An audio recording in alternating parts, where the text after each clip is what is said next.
During the night of 18 September 1971, the Jacaranda, a 2,000-ton Greek-owned coaster, ran aground on a very remote stretch of the Transkei Wild Coast. The ship carried 15 crew members, which included the captain's wife. All survived the incident. It is believed that the vessel suffered engine trouble, and according to the captain, Captain Kokios, the Jacaranda was not carrying cargo on the night she ran aground. This is thought to be the reason for her riding high on the water. The ship was caught by strong winds, and although the crew dropped 2 anchors in an effort to stabilize the ship, the anchors refused to stay down and dragged along the sandy ocean floor, causing the ship to head on into the rocks.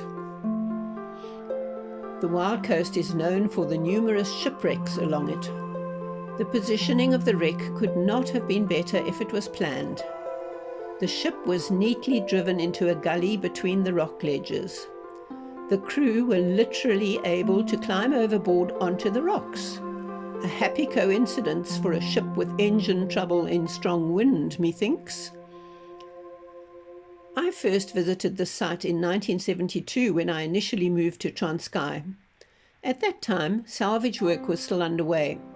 A very difficult task as the access was rugged rural pasture land. No roads, only tracks over hills, valleys and rivers. I recently revisited this site in January 2026, nearly 55 years later.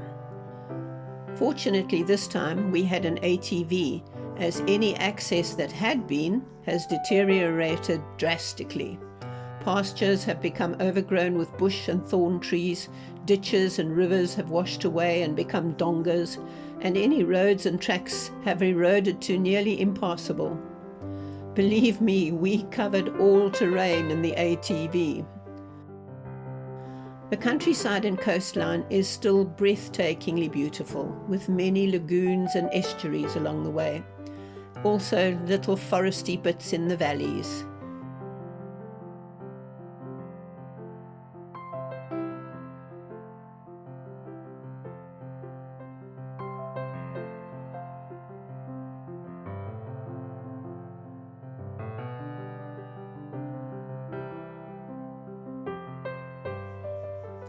We parked on top of a hill, looking down on the site. I did not recognize it at all.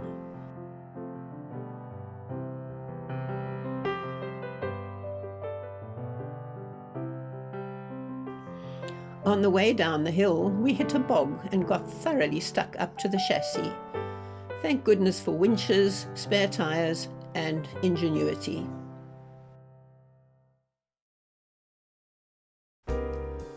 Back in 1972, the superstructure was still there, being gradually dismantled by salvors.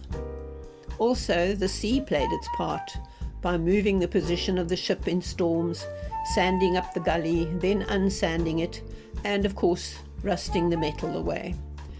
It became a very good fishing spot as the hull opened up and made a reef. Here is a sequence of the deterioration of the Jacaranda with acknowledgement to various Facebook and internet searches.